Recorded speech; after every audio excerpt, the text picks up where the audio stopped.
Her car was still running when they found it, headlights cutting through the October darkness like two pale eyes staring at nothing. The driver's door hung open, radio playing softly, some country station from Nashville fading in and out through static.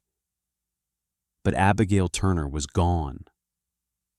The autumn wind whispered through Oakwood Cemetery in Henderson, Kentucky, rustling dead leaves across weathered headstones as Detective Marcus Sullivan stood before a simple granite marker. The inscription read, "Abigail Rose Turner, 1978-2002, forever in our hearts." For 21 years, he'd visited this spot, carrying the weight of a promise made to a grieving mother who died never knowing who killed her daughter.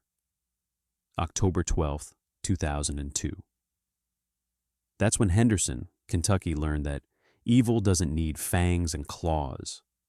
Sometimes it wears a suit and tie, sits next to you in church, and carries dark secrets behind a respected name. They found her silver Honda Civic on a secluded stretch of Green River Road at 3 a.m, engine still running. Driver's door open. Her purse sat untouched on the passenger seat. A half-empty cup of gas station coffee in the cup holder, still warm when Officer Thomas Reed discovered the scene. Her dark blue scrubs were still splattered with face paint from the Harvest Festival, where she'd volunteered hours earlier, painting butterflies and dragons on children's faces. Everything looked normal except for the one thing that mattered most: Abigail. Now, here's what I need you to think about. How well do you really know the people in your community? The ones you trust without question? The pillars of society who organize fundraisers and coach Little League? Because what happened in Henderson will make you reconsider everything you think you know about trust. Before we go any further, I want to know where you're watching from. Drop your location and current time in the comments. I love seeing where our Cold Case Scenes family is tuning in from around the world. Are you watching this at midnight in Chicago? During breakfast in London? Let me know down below. And if you're drawn to cases where the truth hides behind familiar faces for decades, make sure you're subscribed, because this story will take us places nobody in Henderson ever expected to go. What they discovered would shatter everything this town thought it knew about the people they trusted most. This is the story of how a 24-year-old nurse disappeared on a dark Kentucky road, and how the man responsible hid in plain sight for 21 years. Abigail Rose Turner was the kind of person everyone in Henderson knew and loved.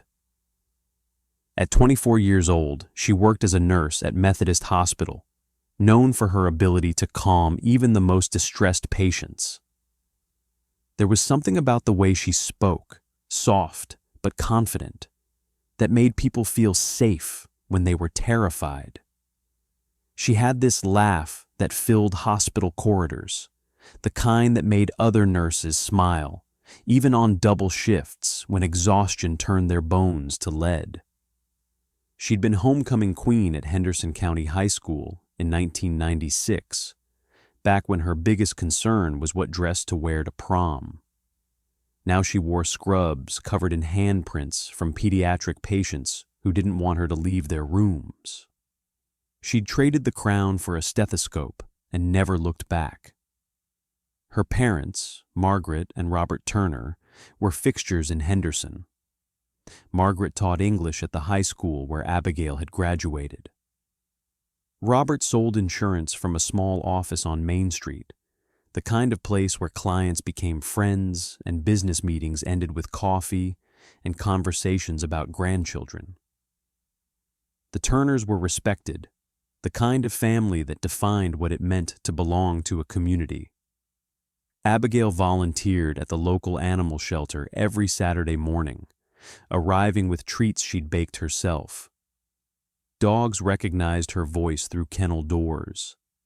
Cats that hissed at everyone else curled in her lap. She had this way with creatures that needed gentleness, whether they walked on two legs or four. Henderson, Kentucky, in 2002, was exactly the kind of place where someone like Abigail could thrive. A town of 28,000 souls where people left their doors unlocked and everyone knew their neighbors by name. Friday night football games packed the stadium.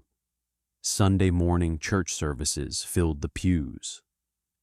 The 4th of July parade down Main Street drew crowds that spilled onto sidewalks, children waving flags while parents cheered from folding chairs. This was small-town America, the way people imagine it should be. Safe, wholesome. A place where the worst crimes involved teenagers spray painting the water tower or someone stealing garden gnomes as a prank. Murder didn't happen here. Abduction didn't happen here. Evil was something you read about in big cities, not something that touched Henderson. October 12, 2002 started like any other Saturday. The annual Harvest Festival transformed the town square into a celebration of autumn. Hay bales stacked near booths selling apple cider and homemade pies. Local bands played bluegrass on a makeshift stage. The air smelled like cinnamon and wood smoke from the bonfire that would light at dusk. Abigail volunteered at the children's face painting booth, spending hours transforming small faces into butterflies, superheroes, and monsters. Parents watched their kids squeal with delight as she worked, her hands steady, her smile constant. Blue paint on one child's cheek, red stripes across another's forehead, green scales down, a third's nose. By the time she finished her shift at the festival, her scrubs looked like an abstract painting, splattered with every color from her palette. She arrived at Methodist Hospital around 7:30 p.m. for the night shift. Co-workers remembered seeing her in the break room, eating a sandwich she'd packed from home, laughing at something another nurse said. Just Abigail being Abigail. Nothing unusual. Nothing that suggested this would be the last time they'd see her alive. Her shift ended at 11:15 p.m. Security cameras caught her walking through the parking lot alone, medical bag slung over her shoulder, those paint-splattered scrubs visible even in the grainy footage. She reached her silver Honda Civic, unlocked the door, climbed inside. The timestamp read 11:17 p.m. when her taillights disappeared from the camera's view, heading toward the parking lot exit. She was driving home, 3 miles through Henderson's quiet streets to the house on Elm Street, where her parents waited up for her, the way they always did after her night shifts. Margaret would have tea ready. Robert would ask about her evening. Normal, safe, home. Except Abigail Turner never made it home. The next time anyone saw that silver Honda Civic, it was abandoned on Green River Road with the engine running and Abigail gone, vanished into the October night like smoke. Officer Thomas Reed had been patrolling Henderson streets for 6 years. He knew every curve of Green River Road, every pothole, every stretch where deer liked to cross at night. October nights on that road were usually quiet, occasionally broken by a speeding teenager or a drunk driver weaving between lanes. Nothing prepared him for what he found at 2:47 a.m. The headlights appeared first, 2 beams cutting through the darkness at an odd angle. Reed slowed his patrol car, thinking someone had pulled over with mechanical trouble. As he got closer, details emerged that made his stomach tighten. The vehicle sat crooked across the shoulder, nose pointed toward the drainage ditch. Engine running. Driver's door hanging open like a mouth frozen mid-scream. He pulled behind the vehicle, activated his spotlight. The beam revealed a silver Honda Civic, late model, well-maintained. Kentucky plates. The hazard lights weren't on, no flat tire, no visible damage, just an abandoned car with its motor humming into the night. Reed approached slowly, one hand near his service weapon, calling out standard protocol. "Henderson Police, anyone need assistance?" His voice disappeared into the October air. No response. Just the sound of that engine idling and something else, faint but distinct. Music, country music, playing through static on the radio. Some sad song about lost love that Reed didn't recognize. He reached the driver's side, shined his flashlight into the interior. Empty. The seat was pushed forward, adjusted for someone petite. A purse sat on the passenger seat, brown leather, zipper open.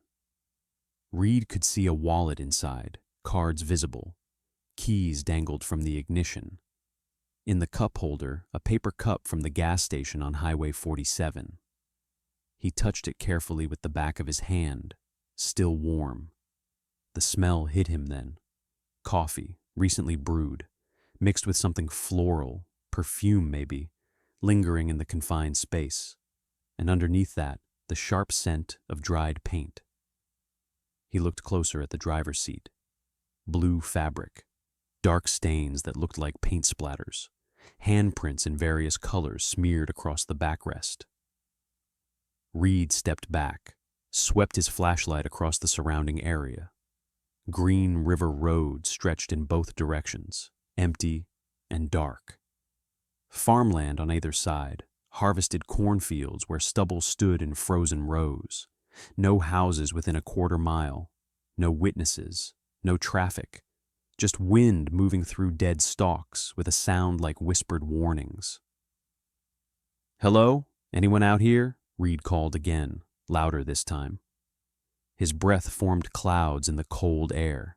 Temperature had dropped to near freezing. If someone was injured, wandering in the fields, they wouldn't last long in this weather. He radioed dispatch. "I've got an abandoned vehicle on Green River Road, mile marker 7. Engine running, door open, no driver present. Requesting backup and supervisor response." While waiting, Reed circled the Honda, documenting everything his flashlight revealed. No blood on the seats, no signs of struggle inside the vehicle. The radio continued playing through static, volume low, almost peaceful if the circumstances weren't so wrong. He checked the rear seats. Empty except for a hospital badge on a lanyard. Methodist Hospital. The photo showed a young woman, dark hair, bright smile, name, Abigail Turner, RN. Reed's light caught something in the gravel beside the driver's door. Small, metallic, reflecting his beam back at him. He knelt down, careful not to touch it.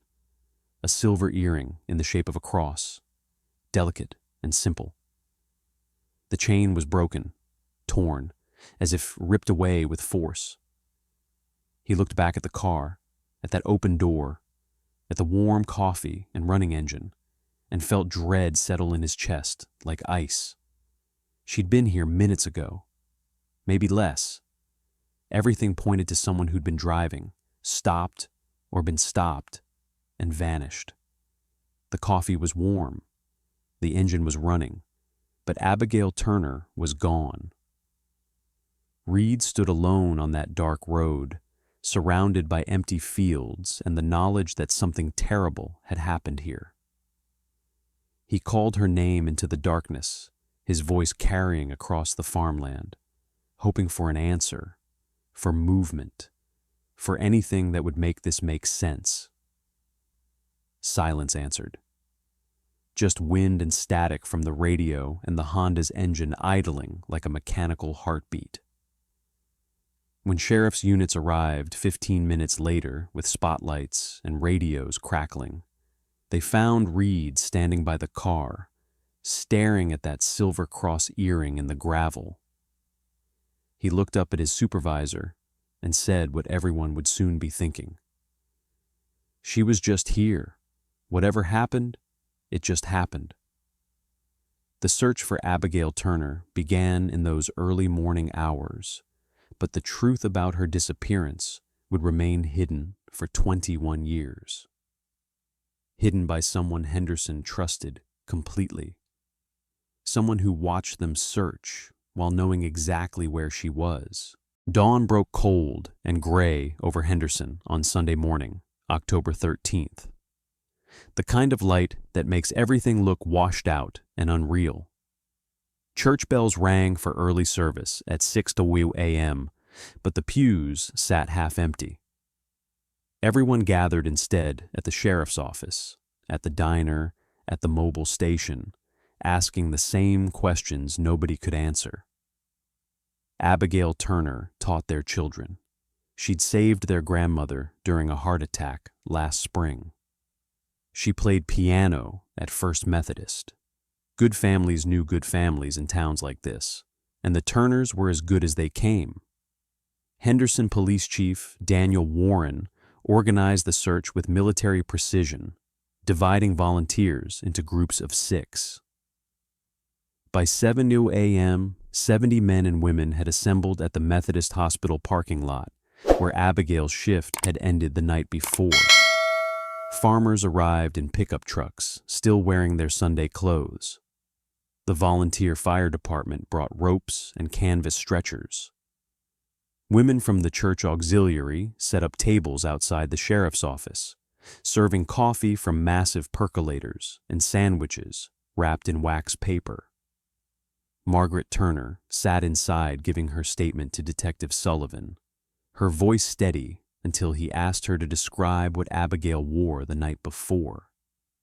Then she broke, hands shaking so badly she couldn't hold the coffee cup he offered her. Robert Turner stood by the window, staring at nothing, his insurance agent composure shattered into pieces he couldn't reassemble. They started at the Honda Civic and worked outward in expanding circles. 70 people walked shoulder to shoulder through harvested cornfields, eyes scanning frozen ground for any sign of disturbance. The county's bloodhounds, borrowed from the state police barracks in Louisville, tracked Abigail's scent from the car toward the drainage ditch. Then the dog stopped, circled, whined, sat down confused. Handler James Mitchell tried 3 more times. Same result. He told Chief Warren it was like she'd vanished into thin air at that exact spot, or been picked up and carried. They searched every abandoned building within 5 miles. The old Morrison barn, the closed-down grain elevator, tool sheds and equipment storage facilities on surrounding farms. State police arrived with better equipment, portable radios, surveying maps. They dragged sections of the Green River, brown water churning behind boats while divers went under in shifts. Nothing. No body. No clothing. No evidence that Abigail Turner had been anywhere near that water. By Monday afternoon, the search radius expanded to 10 miles. The story hit Louisville news stations. Reporters descended on Henderson with cameras and microphones, asking residents how they felt about a young nurse disappearing from their safe community. The answer was always the same. This doesn't happen here, but it did happen. And as witnesses started coming forward, the timeline of Abigail's last night became more confusing instead of clearer. Rachel Martinez, a night shift nurse who'd worked alongside Abigail for 2 years, came to the police station on Monday morning. She'd been thinking about Saturday night, replaying it in her mind, and remembered something that seemed important now. Around 10:45 p.m., maybe closer to 11, she'd walked to her own car in the hospital parking lot.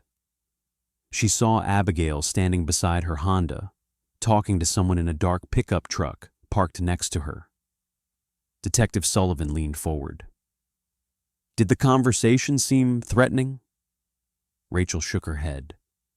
"No, that's why I didn't think anything of it. They were just talking. Abigail had her arms crossed, looked serious maybe, but not scared, not upset. like they were discussing something important but not dangerous. I figured it was someone she knew. Could you identify the person? The angle was wrong.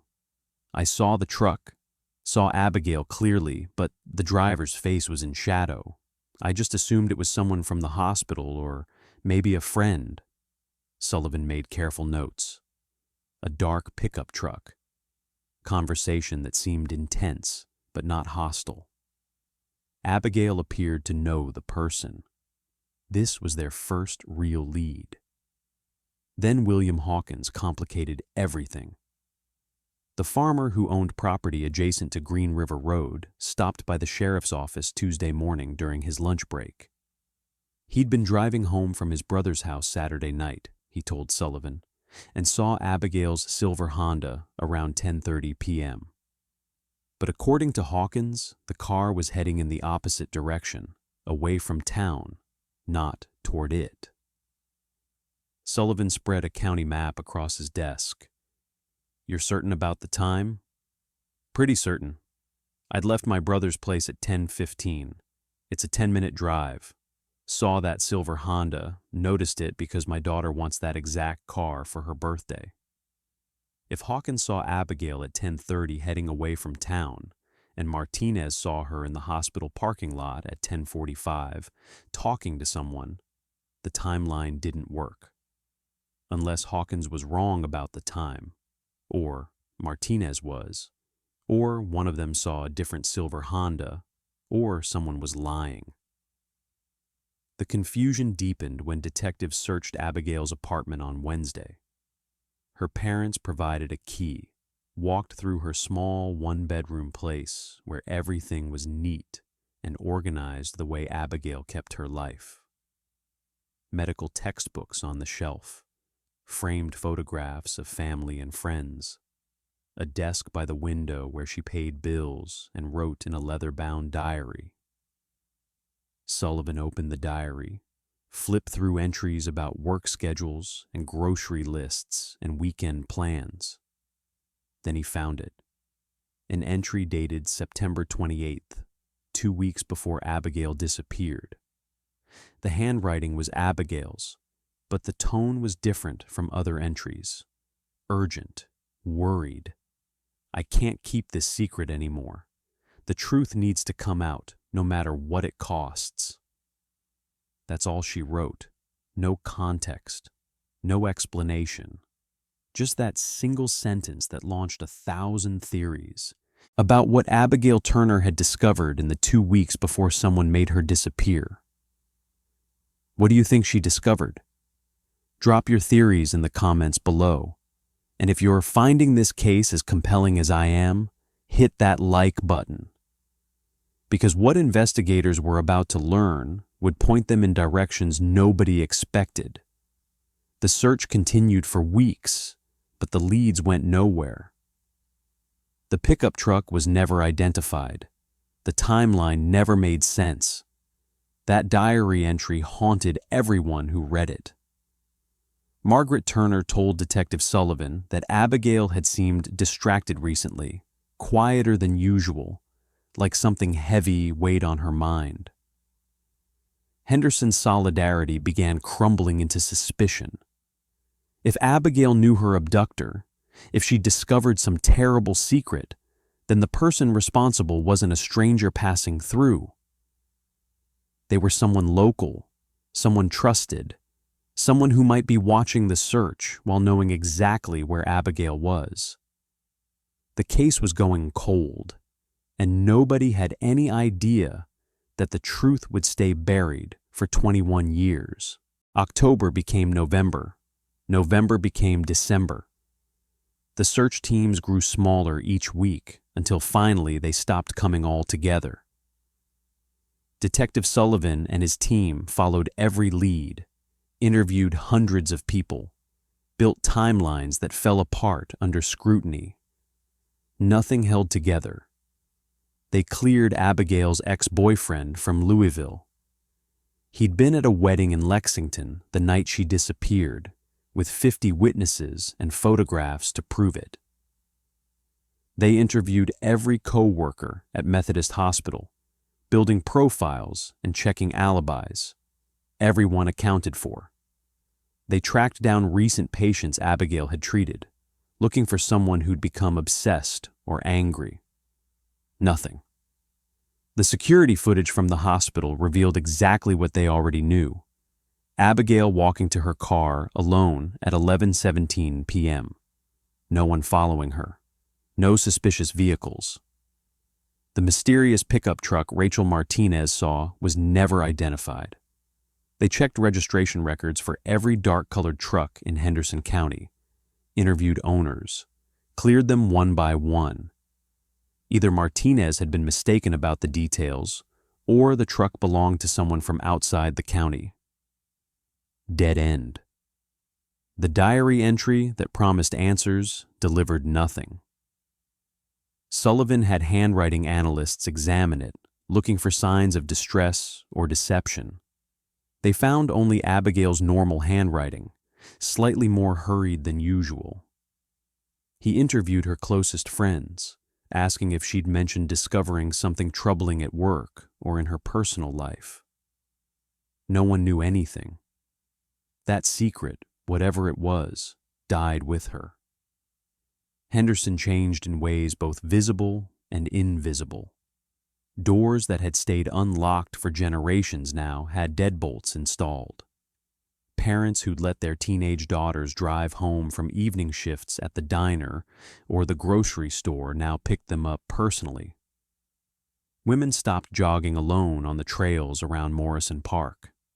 The hardware store sold out of pepper spray and personal alarms. Abigail became a cautionary tale, her story whispered as warning. Be careful where you stop. Don't talk to strangers. Watch your surroundings. Lock your doors. The missing person posters that had covered every telephone pole and shop window began to fade, ink bleeding in the rain, paper curling at the edges. By spring, most had been taken down or blown away.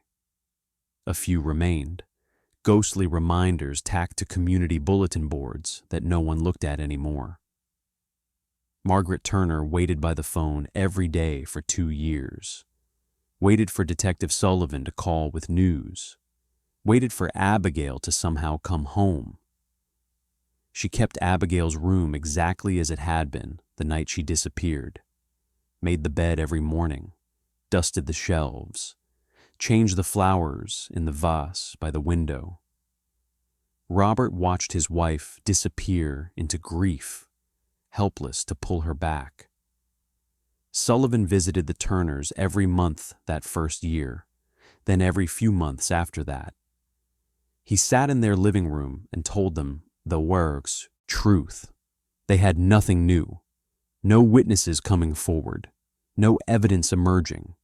The case wasn't closed, he promised, would never be closed, but active leads had run dry. Margaret asked him the same question every visit. Do you think she's still alive? Sullivan couldn't bring himself to answer honestly. Instead, he said, we won't stop looking. The Silver Cross earring sat in an evidence bag in the Henderson Police Department storage room. Item number 2002-1847. Photographed, documented, filed away with the rest of the physical evidence that told them nothing useful. Sullivan thought about that earring constantly, torn from Abigail's ear with enough force to break the chain. That single piece of jewelry proved violence, proved struggle, proved that whatever happened on Green River Road wasn't voluntary. He'd made Margaret Turner a promise at the hospital 3 days after Abigail disappeared. She'd grabbed his hand with desperate strength and begged him not to let her daughter become another forgotten case. Find her, Margaret whispered. Please, find who did this. I promise you, Sullivan had said, we'll find who did this. But 2003 came and went, then 2004, then 2005. The years bled into each other, marked by the anniversary of October 12th, when Henderson remembered what it lost. Sullivan never forgot Abigail Turner. He pulled her case file regularly, read through statements and reports he'd memorized, hoping something new would jump out at him. Some detail he'd missed, some connection he'd failed to make. Nothing came. The file boxes sat in the basement storage area of the police department. 3 cardboard boxes labeled Turner, Abigail, Missing Person, OCT 2002. They survived an office renovation in 2007, survived a minor flood in 2011 that destroyed half the records from the 1990s, survived the transition from paper files to digital databases. Nobody threw them away. But nobody looked at them either except Sullivan, and eventually even his visits became less frequent. The case was cold, not officially closed, but frozen in time, waiting for something that might never come. Margaret Turner died in 2015, 13 years after her daughter vanished. The funeral was small, quiet. Sullivan attended, stood at the back of First Methodist Church, and felt the weight of that broken promise crushing his chest. Margaret died never knowing what happened to Abigail, never knowing where her daughter was, never getting justice. Sullivan visited Abigail's grave after the funeral. That's when he made a second promise, this time to a granite headstone that bore dates reflecting a life cut impossibly short. He would never stop searching, never stop hoping that someday, somehow, the truth would surface. For 21 years, that truth sat in those boxes, waiting for technology to catch up, waiting for science to answer questions that seemed unanswerable in 2002, waiting for justice that was coming, even if no one knew it yet. August 2023. 21 years after Abigail Turner disappeared. Detective Marcus Sullivan was 58 years old now, 3 years from retirement, carrying cases that had accumulated like stones in his pockets. But he still thought about Abigail, still visited her grave on October 12th every year, still kept her file on his desk. The breakthrough came from an unexpected partnership. The Kentucky State Police Cold Case Unit had secured federal funding to re-examine unsolved homicides using advanced forensic technology that didn't exist when the crimes occurred. They reached out to police departments across the state, asking for cases that might benefit from modern DNA analysis, trace evidence examination, and digital enhancement techniques. Sullivan submitted Abigail Turner's case within hours of receiving the request. The evidence boxes traveled to the State Forensic Laboratory in Louisville in early August. Technicians opened containers that hadn't been touched in 2 decades, cataloging items that represented the last physical traces of Abigail's life: her purse, the coffee cup from her car, photographs of the scene, and swabs taken from the Honda Civic's interior in October 2002. Dr. Patricia Chen at the forensic lab specialized in recovering DNA from degraded or minimal samples. She'd worked cases where evidence sat in storage for 30, 40, even 50 years. Technology in 2023 could detect biological material invisible to investigators in 2002. Microscopic traces that earlier methods missed entirely. She started with the steering wheel swabs. Under spectral imaging that revealed patterns invisible to the naked eye, Dr. Chen found something the original investigators had missed: microscopic blood spatter. Tiny droplets, barely visible even with enhancement, scattered across the left side of the steering wheel. The pattern suggested medium velocity impact, someone bleeding in close proximity to the wheel, not Abigail's blood, according to records. In 2002, they'd tested larger samples and found only Abigail's DNA. But they hadn't seen these microscopic droplets because the technology to detect them didn't exist yet. Dr. Chen extracted DNA from 3 separate droplets. The process took weeks, complicated by degradation and the minimal sample size. But modern PCR amplification techniques could build profiles from incredibly small amounts of genetic material. By mid-August, she had results. Male DNA, not Abigail's. Not any of the investigators who'd processed the scene. Someone else had been in that car. Someone who'd been bleeding. The profile went into CODIS, the FBI's combined DNA index system. The database contained millions of profiles from convicted offenders, arrestees, and forensic samples from crime scenes nationwide. The search took less than 5 minutes. Match found. The name that appeared on Dr. Chen's screen made her check the results twice, then a third time. Then she picked up the phone and called Detective Sullivan directly. Richard Blackwood, age 62. Last known address, Naples, Florida. Sullivan stared at the name on his computer screen after Dr. Chen sent the preliminary report. Richard Blackwood. He knew that name. Everyone in Henderson over a certain age knew that name. The file search took 20 minutes. Richard Blackwood had been interviewed during the initial investigation in October 2002. Standard protocol. They'd interviewed everyone at Methodist Hospital who'd worked with Abigail. Blackwood had been the chief of operations, the hospital's top administrator. Respected, trusted. He'd expressed shock and sadness about Abigail's disappearance, offered full cooperation, provided an alibi that checked out. He'd been at home with his wife the night Abigail vanished. She confirmed it. Case closed on that lead. But 3 months later, in January 2003, Richard Blackwood resigned from Methodist Hospital, cited family obligations in Florida. His elderly mother needed care, he told the board of directors, sold his house in Henderson, moved his wife and 3 children to Naples. People remembered thinking it was sudden, but not suspicious. Family came first. Everyone understood. Sullivan read through the original interview notes. Blackwood had seemed genuinely upset about Abigail's disappearance, described her as an exceptional nurse, dedicated and compassionate, said the hospital would miss her tremendously. He'd even helped organize a reward fund for information leading to her safe return. The reward fund raised $15,000. Richard Blackwood personally contributed $2,000. Sullivan felt something cold settle in his stomach.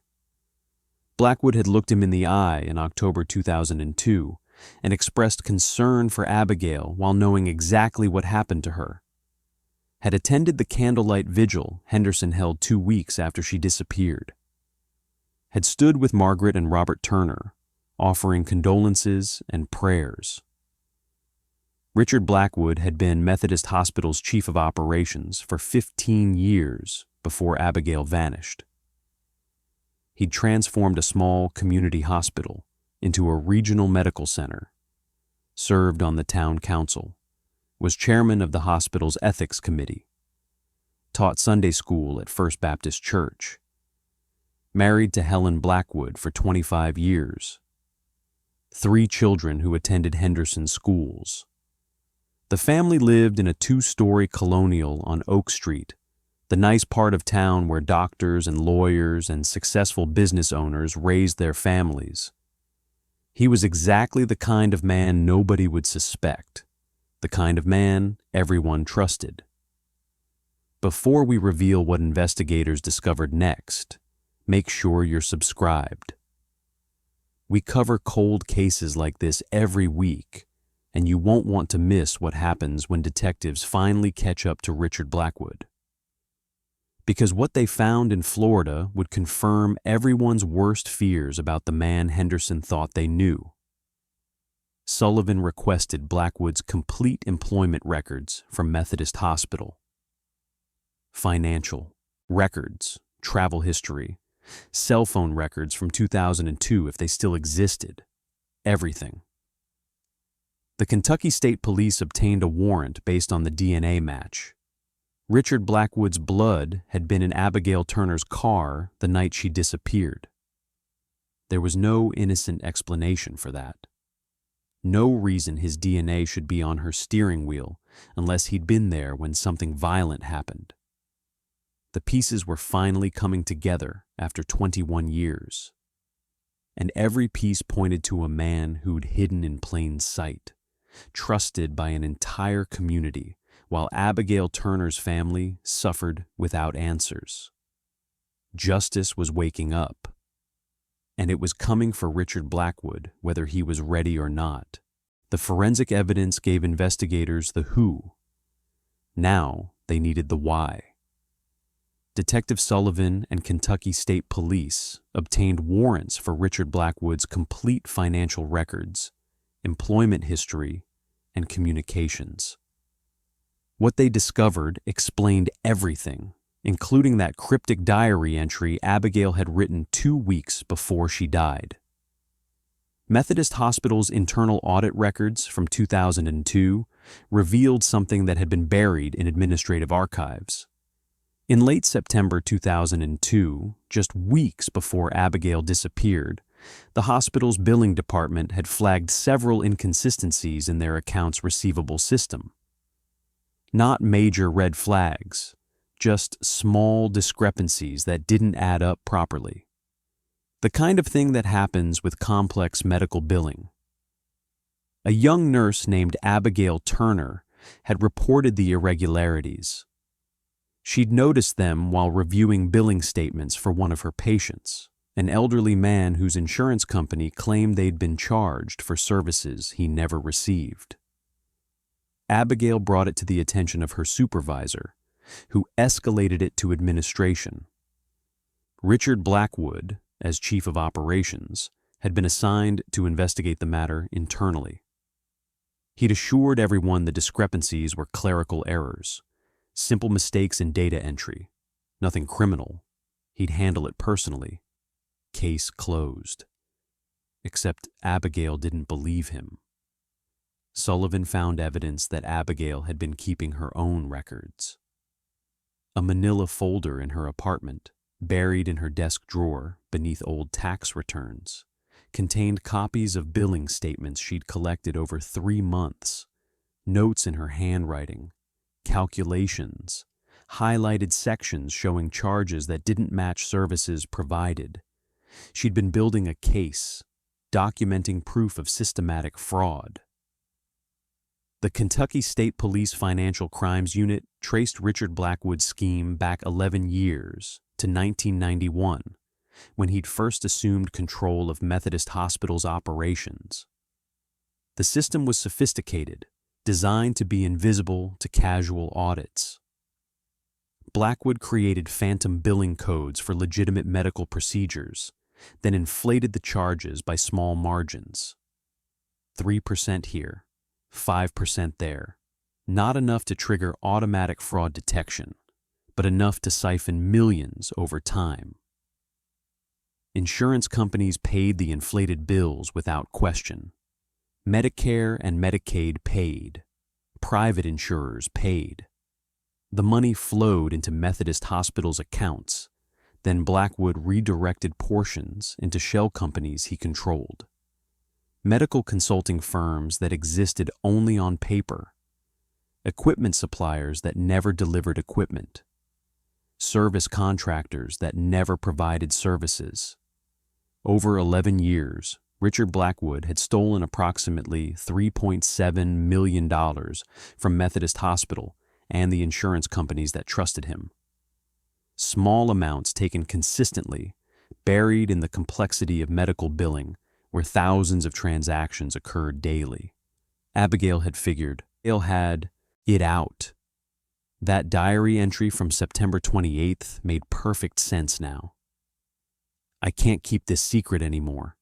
The truth needs to come out, no matter what it costs. She'd discovered the fraud. She knew Blackwood was stealing, and she was wrestling with what to do about it.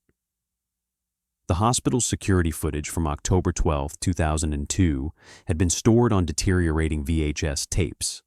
In 2002, the quality was poor, grainy, barely useful. But in 2023, digital enhancement technology could clarify images that seemed hopeless 2 decades ago. State police forensic video analysts worked frame by frame, cleaning up the footage, increasing resolution, stabilizing the shaky images. What emerged made Sullivan's blood run cold. At 11:17 p.m., Abigail walked to her silver Honda Civic. At 11:19 p.m., her taillights exited the parking lot, heading toward the exit that led to Green River Road. At 11:20 p.m., exactly 63 seconds later, a dark pickup truck followed the same path. Frame by frame, the enhanced footage showed the truck's license plate clearly for the first time. Kentucky registration belonging to Richard Blackwood. The predator had been stalking his prey, and no one had seen it clearly enough to understand what they were watching. Cell phone records from 2002 required a different kind of archaeological dig. The telecommunications company had archived data from 2 decades ago, but accessing it required forensic specialists who understood obsolete systems. The State Police Tech Unit spent 3 weeks reconstructing Richard Blackwood's cell phone activity from October 12, 2002. Location data existed even in 2002, though it was less precise than modern GPS tracking. Cell towers recorded which phones connected to which towers at specific times. Blackwood's phone pinged off a tower near Methodist Hospital at 11:15 p.m. Then a tower covering Green River Road at 11:34 p.m. Then a tower near Morrison's Woods at 12:07 a.m. Then back to a tower near his home address at 1:23 a.m. The timeline matched perfectly with Abigail's movements and the discovery of her abandoned Honda. Investigators reconstructed what happened that night based on evidence, phone records, and knowledge of Blackwood's desperation. Abigail had confronted him in the parking lot after her shift. Probably told him she had evidence of his embezzlement. Probably gave him an ultimatum. Confess and return the money, or she'd report him to authorities. Blackwood couldn't let that happen. Not because of the criminal charges, though those would destroy him, but because investigators, digging into his finances, would discover his secret life. The Financial Crimes Unit found it all. A mistress in Louisville he'd been supporting for 6 years. An apartment rented under a false name. Gambling debts to 3 separate casinos totaling $180,000. Properties purchased in his mistress's name using stolen hospital funds. A web of lies so complex that exposure meant losing everything. His marriage, his children, his reputation, his freedom. Abigail Turner, 24 years old, standing in a hospital parking lot with paint-splattered scrubs and a conscience that wouldn't let her ignore theft, represented the complete destruction of Richard Blackwood's carefully constructed double life. So he followed her, flagged her down on Green River Road, tried to reason with her, bribe her, threaten her. And when she wouldn't back down, when she insisted on doing the right thing, no matter what it cost, he killed her. She died trying to expose corruption. Died because she believed in truth and justice. Died because a powerful man couldn't let his crimes come to light. Sullivan sat in his office reading through the evidence, understanding finally what Abigail had carried in those last 2 weeks. The burden of knowing, the fear of confronting someone powerful, the courage it took to stand up anyway. She'd been so young, so determined to do what was right, and it cost her everything. 21 years later, the truth was finally emerging from the darkness where Richard Blackwood had buried it. But understanding the truth made it hurt even more.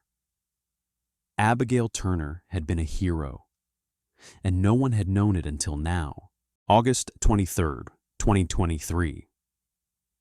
Detective Marcus Sullivan and two Kentucky State Police investigators arrived at Villa Serena, an upscale retirement community in Naples, Florida. Palm trees swayed in the Gulf breeze. Golf carts hummed along pristine pathways between Mediterranean-style condominiums. Retirees walked small dogs past manicured lawns and fountain features. This was where people came to enjoy the wealth they'd accumulated over lifetimes of work.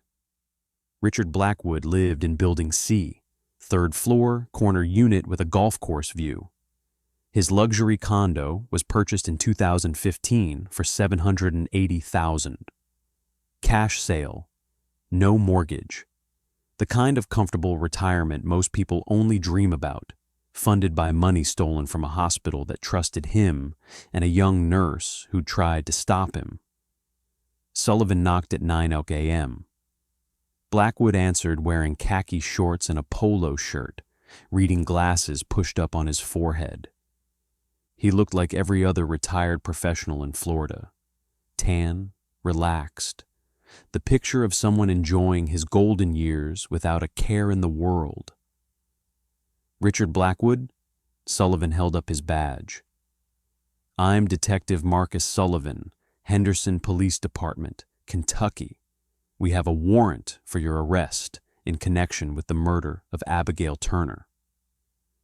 The color drained from Blackwood's face. 21 years of distance collapsed in an instant. He stepped backward, one hand gripping the doorframe for support. I don't know what you're talking about. We also have a warrant to search this property. Sullivan handed him both documents. You can read them while my colleagues conduct their search, or you can make this easier by cooperating. Blackwood's hands trembled as he read the arrest warrant. Sullivan watched his eyes scan the words: DNA evidence, cell phone records, financial fraud, first-degree murder. The walls were closing in, and Blackwood knew it. The search took 90 minutes. State police investigators documented every room, photographed everything, collected items listed in the warrant, financial documents, computer hard drives, cell phones, personal effects. They were thorough, methodical, leaving no corner unexplored.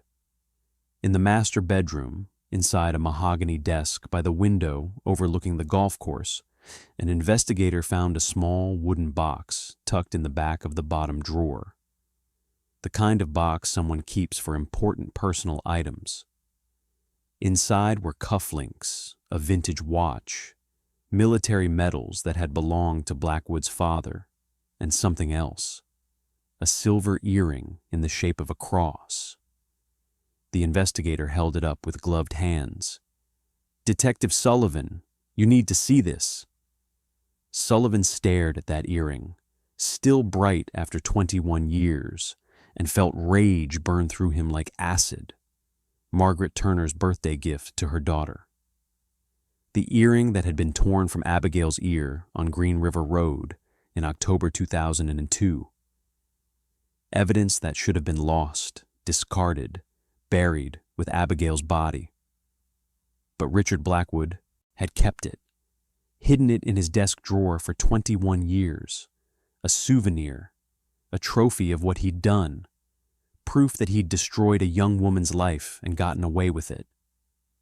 Until now. The interrogation began at the Naples Police Department at 2 p.m. Blackwood sat across from Sullivan in a windowless room, his attorney beside him, recording devices documenting every word. He denied everything at first, said he'd never been on Green River Road that night, never followed Abigail, didn't know how his DNA got in her car. The earring must have been planted somehow. Sullivan laid out the evidence piece by piece. The DNA on the steering wheel, the enhanced security footage showing his truck following her. Cell phone records placing him at the exact locations where she disappeared. The embezzlement scheme Abigail had discovered. The secret mistress and gambling debts that gave him motive. And finally, the silver cross earring found in his desk. Margaret Turner's gift, kept hidden for 2 decades like a secret shame he couldn't fully let go. Blackwood's attorney whispered urgently in his ear. The denial stopped. The defiance crumbled. Blackwood put his face in his hands and broke. He confessed to everything. He'd followed Abigail from the hospital that night, watched her drive toward Green River Road, the route she always took home. He drove faster, past her, then pulled his truck across the road at a curve where she'd have to stop.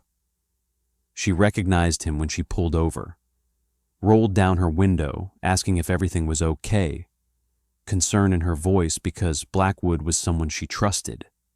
He begged her not to report the embezzlement, offered her money, promised to return everything he'd stolen, but Abigail refused, told him she was calling the police right then, reached for her cell phone.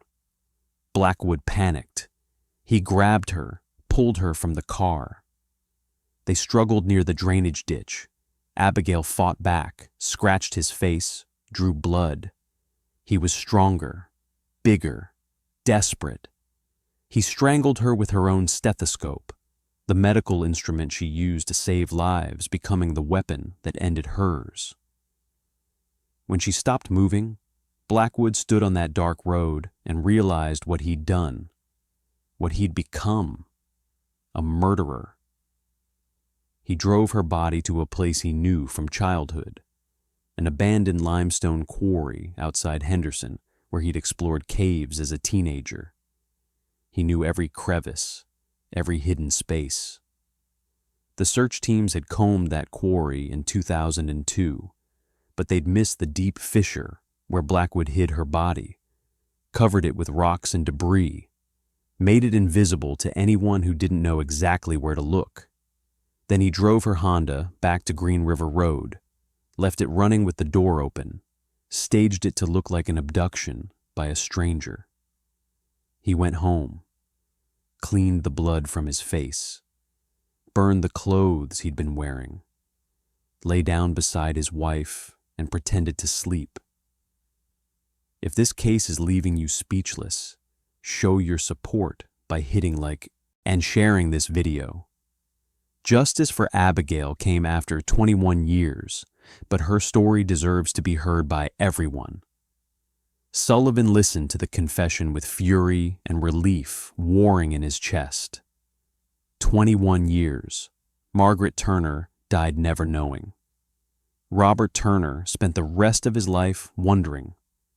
All while Richard Blackwood lived comfortably in Florida, playing golf and enjoying retirement funded by stolen money, the mundane face of evil. That's what Blackwood represented.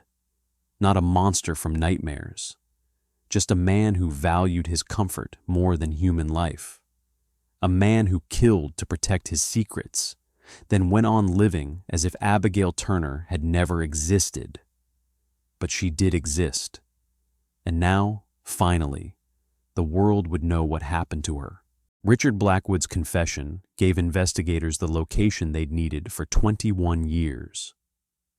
The abandoned limestone quarry sat 3 miles outside Henderson, on property that had changed hands twice since 2002.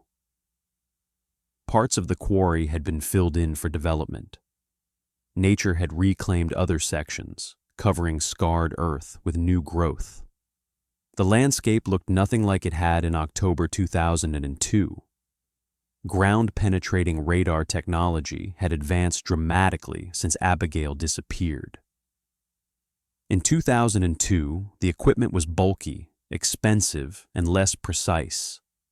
The search teams that combed the quarry back then relied on visual inspection, dogs, and manual probing. They'd walked within yards of where Abigail lay hidden and never knew it. In 2023, portable radar units could detect subsurface anomalies with remarkable accuracy. The technology revealed density changes, void spaces, anything that didn't match the natural geological composition.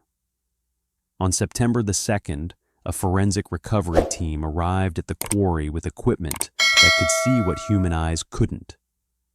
Detective Sullivan stood at the perimeter, watching technicians move slowly across the terrain with their equipment.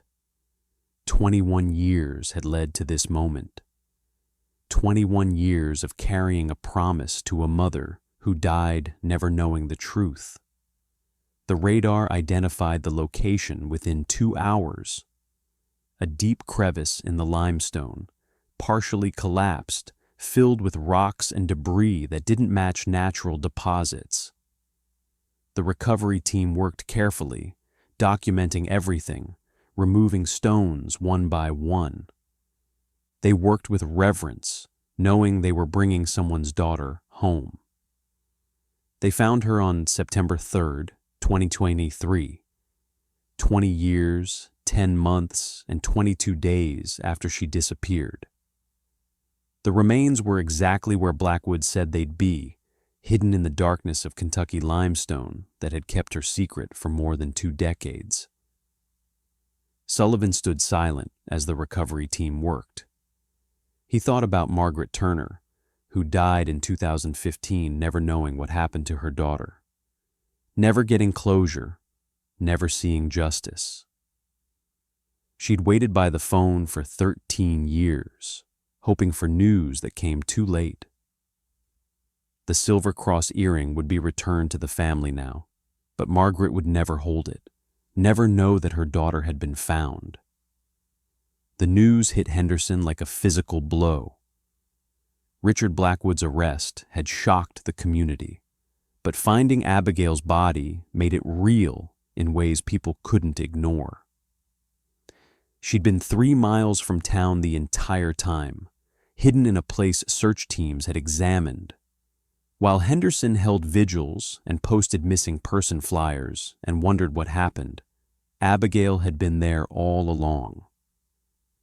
The older residents remembered Richard Blackwood clearly, remembered him coaching Little League, teaching Sunday school, serving on the hospital board. He'd been the kind of man everyone respected, the kind of man you trusted with your children, your finances, your community's future. He coached my son's baseball team in 1998, one Henderson resident told reporters. We invited him to birthday parties. He was in our home. Another woman, her voice shaking with anger and disbelief, described how her daughter had been friends with Blackwood's children. Abigail babysat his kids during high school. She changed their diapers, fed them dinner, put them to bed. He knew her since she was 16 years old, and he murdered her. The man who'd organized fundraisers for the hospital was a thief. The ethics committee chairman had no ethics at all. The Sunday school teacher who spoke about morality and faith had strangled a young nurse and hidden her body while pretending to grieve alongside the community. Henderson had trusted Richard Blackwood completely, given him authority and responsibility, believed in the image he projected of respectability and integrity. The entire town had to reconcile the man they thought they knew with the monster he actually was. It's a lesson every community eventually learns but never wants to face. The pillars holding up society can be hollow inside. The people you trust most can hide the darkest secrets. Evil doesn't announce itself with warning signs. Sometimes it wears a tie, sits in church beside you, and smiles while carrying guilt that would destroy anyone with a conscience. Richard Blackwood had lived with that guilt for 21 years, played golf, enjoyed retirement, watched sunsets from his Florida condo, all while Abigail Turner lay in darkness 3 miles from her childhood home, waiting to be found. But she'd been found now, and Richard Blackwood would finally answer for what he'd done. Justice was 21 years late, but it was coming. The Commonwealth of Kentucky charged Richard Blackwood with first-degree murder, evidence tampering, abuse of a corpse, embezzlement, and multiple counts of insurance fraud. His arraignment took place on September 15, 2023, in Henderson County Circuit Court. He pleaded not guilty, but his legal team knew the truth. The evidence was overwhelming. DNA placing him at the scene, security footage showing him following Abigail, cell phone records tracking his movements, the silver cross earring hidden in his desk for 21 years, like a secret he couldn't fully abandon, financial records proving the embezzlement scheme Abigail had discovered, and his own recorded confession detailing every terrible moment of that October night. The trial began in March 2024. Prosecutors presented their case with methodical precision. DNA experts testified about the blood spatter on the steering wheel. Digital forensic analysts explained how modern technology had recovered data from 2-decade-old systems. Financial investigators detailed the $3.7 million Blackwood had stolen through fraudulent billing schemes. But the most powerful testimony came from people whose lives Abigail had touched. Victim impact statements filled 2 full days of proceedings. Former co-workers described Abigail's dedication, her compassion, her willingness to stay late when patients needed someone to hold their hand during difficult diagnoses. One nurse, now in her 50s, broke down describing how Abigail had mentored her as a new graduate, teaching her that nursing wasn't just about medicine, but about human connection. Patients Abigail had treated testified about the life she'd saved during cardiac arrests, strokes, respiratory failures. An elderly man described how she'd held his wife's hand during her final hours, singing hymns softly because his wife had been too weak to speak, but had squeezed Abigail's fingers when the music started. A woman who'd been 17 in 2002 testified through tears about the night Abigail talked her out of suicide in the Methodist Hospital emergency room. She told me my life mattered, that the world needed me in it. She saved me. And then she was just gone, and I spent 21 years wondering if she knew how many lives she'd changed. Detective Sullivan took the stand to describe the investigation, the decades of searching, the promise he'd made to Margaret Turner that he'd kept even after she died. His voice remained steady, professional, until the prosecutor asked him about recovering Abigail's remains from the quarry. Then Sullivan paused, collected himself, and said, "We brought her home. That's all I ever wanted to do, bring her home." The defense had nothing. They couldn't dispute the DNA, couldn't explain the earring, couldn't counter the confession. Blackwood's attorney attempted to argue that his client had panicked, that the killing wasn't premeditated, hoping to reduce the charge to manslaughter. But prosecutors demonstrated that Blackwood had followed Abigail deliberately, had forced her off the road, had made calculated decisions to hide her body and stage the scene. This was first-degree murder. Premeditated, calculated, evil wearing a respectable face.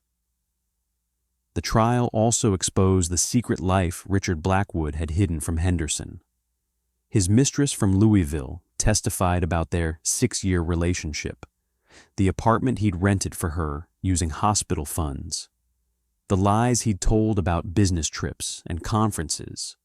Casino executives presented records of gambling debts totaling more than $180,000. Property records revealed homes and investments purchased under shell companies and false names. The man Henderson had trusted was a fraud in every aspect of his life. Husband, father, administrator, community leader. All of it was performance, hiding someone consumed by greed and selfishness. Perhaps the most heartbreaking testimony came from Blackwood's own children, now adults in their 30s and 40s. His daughter took the stand, her voice shaking with rage and grief. She described attending Abigail's memorial service in 2002, helping distribute missing person flyers, searching fields alongside other volunteers. Abigail had babysat them when they were young, had taught them to ride bikes, had been someone they admired. "My father watched us grieve for her," she said, staring at Richard Blackwood across the courtroom. "He watched our mother cry for the community's loss. He stood at that memorial and bowed his head while the pastor prayed for Abigail's safe return. And he knew exactly where she was. He knew what he'd done. I don't have a father anymore. The man I thought was my father never existed." His children had disowned him. His wife had filed for divorce the day after his arrest.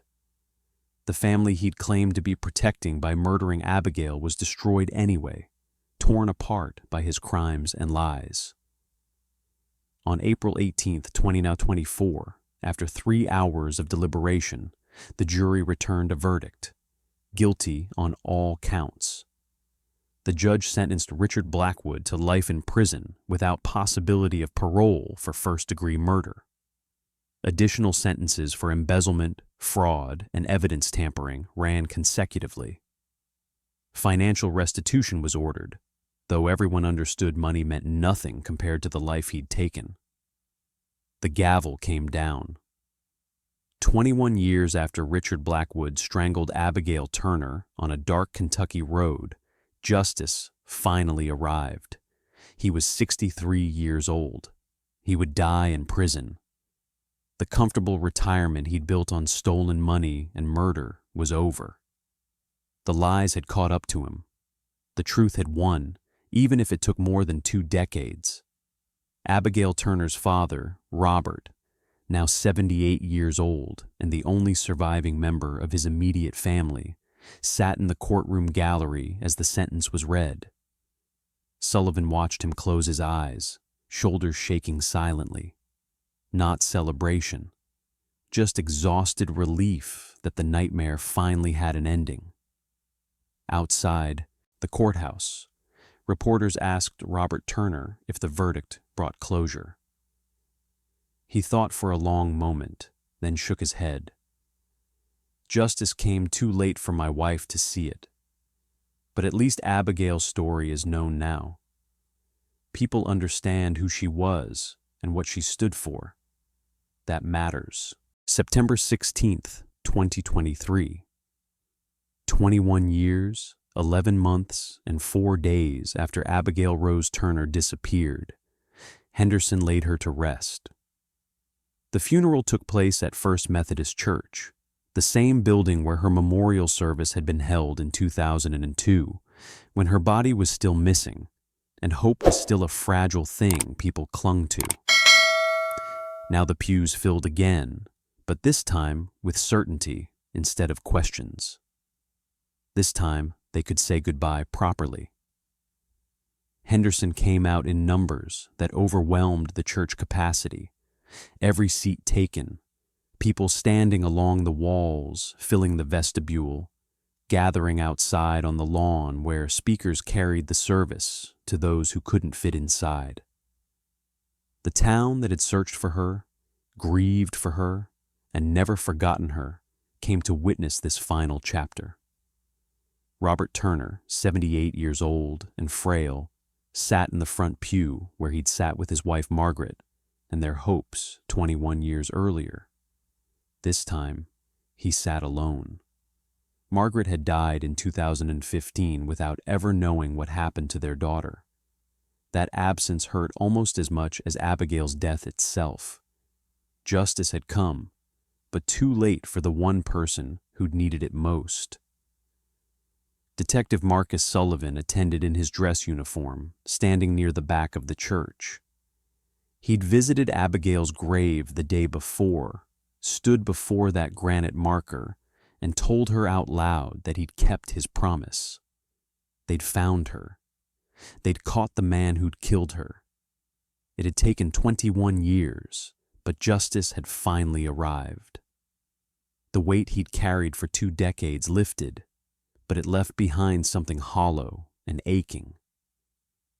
Margaret Turner had died never knowing. That failure would haunt Sullivan for the rest of his life, even though he'd done everything humanly possible with the technology and resources available. Sometimes your best isn't enough. Sometimes the answers come too late. Retired nurses who'd worked alongside Abigail spoke during the service. They remembered her infectious laugh that filled hospital corridors even during exhausting double shifts. They remembered how she could calm the most distressed patients with just her voice, soft but confident, making people feel safe when they were terrified. One nurse in her 60s described training under Abigail despite being older, learning from her natural gift for connecting with people in their most vulnerable moments. She didn't just treat symptoms, the nurse said, her voice breaking. She treated souls. She made you feel seen, valued, important. That's rare in anyone. It was extraordinary in someone so young. Former patients attended, now adults with children of their own. A man in his 40s stood to speak about the night he'd been rushed to Methodist Hospital at age 19 following a car accident. He'd been terrified, in pain, convinced he was dying. Abigail held his hand through the entire emergency procedure, talking to him steadily, keeping him grounded when panic threatened to overwhelm him. "She was the nurse who made me feel safe when I thought my life was ending," he said. "I'm 41 years old now. I have 3 kids. I've had a career, a marriage, a life, and Abigail never got any of that because someone took it from her. But I want everyone here to know that the 6 hours I spent under her care 23 years ago shaped how I see healthcare, compassion, and human kindness. She mattered. Her life mattered." A woman who'd been 17 in 2002 spoke through tears about the night Abigail talked her down from a suicide attempt in the emergency room. "She told me the world needed me in it. She saved my life. I've spent 21 years living the life she never got to have, and I've tried every day to honor what she gave me. I became a social worker because of her. I help teenagers in crisis because she helped me. Her legacy lives in everyone she touched." The service ended with a procession to Oakwood Cemetery. Hundreds of people walked behind the hearse through Henderson streets in silence. At the cemetery, Abigail was laid to rest beside her parents. Margaret on one side, a space reserved for Robert on the other. The family together again, though not in the way anyone wanted.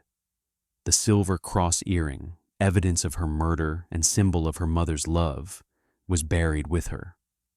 Margaret's gift, worn every day, torn away in violence, and finally returned where it belonged. Detective Sullivan stood at the graveside as the casket was lowered.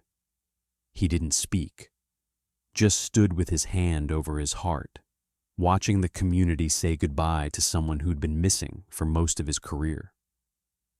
The case that had defined him was closed. The promise was fulfilled. But the cost felt impossibly high. Henderson had closure now.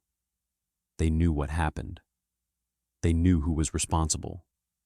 They knew Abigail had died trying to do the right thing, exposing corruption, standing up for truth.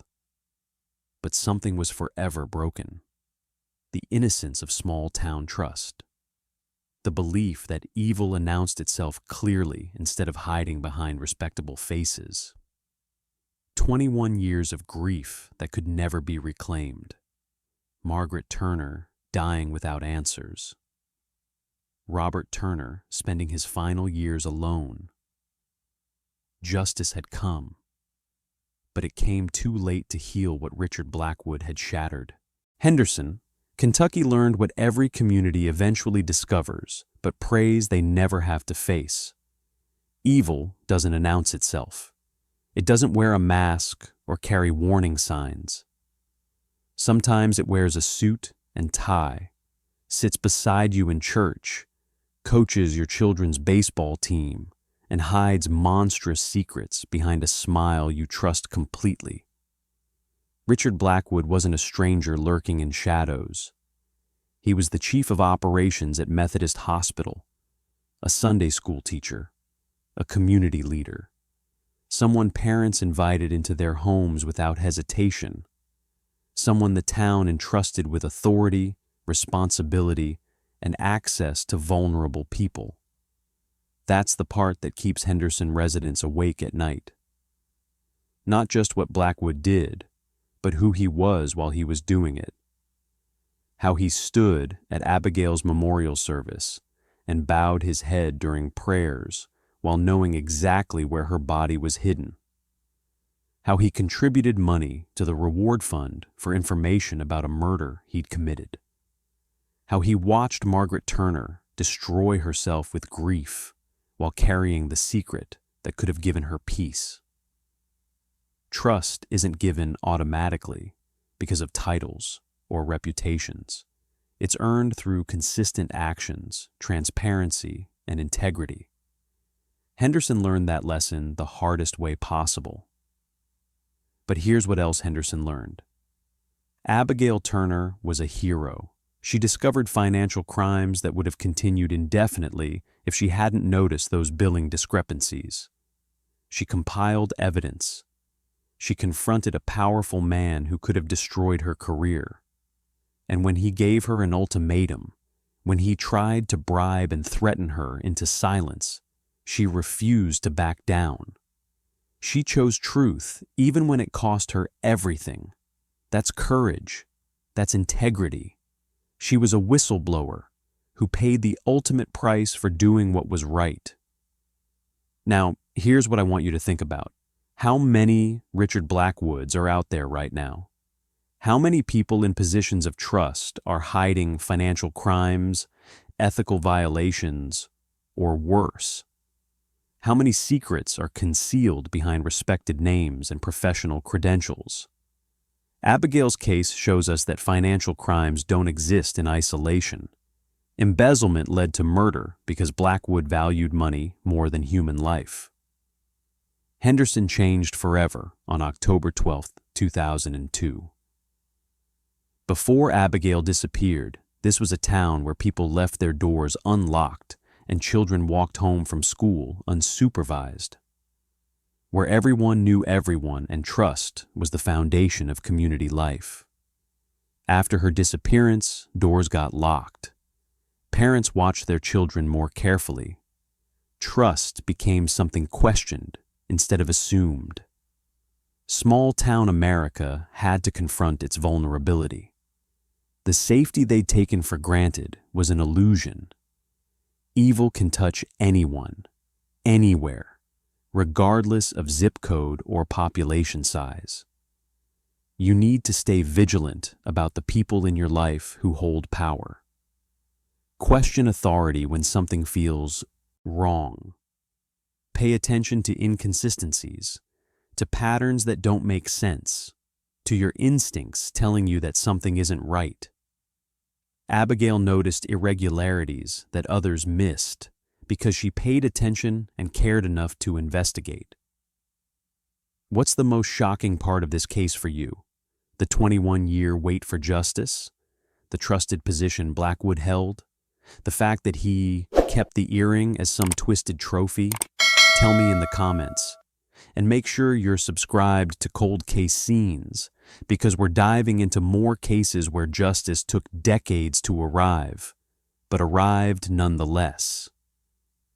Detective Marcus Sullivan still visits Oakwood Cemetery on autumn afternoons when the wind moves through the trees and leaves scatter across weathered headstones. He stands before Abigail's grave, beside her parents, and remembers the promise he made to Margaret Turner in October 2002. A promise he kept, even though it took 21 years. The wait is gone now. The case is closed.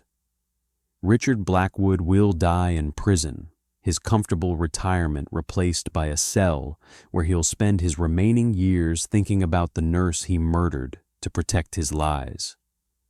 Sometimes justice is delayed, but Abigail Rose Turner finally got hers, and Richard Blackwood will spend the rest of his life behind bars, where monsters belong.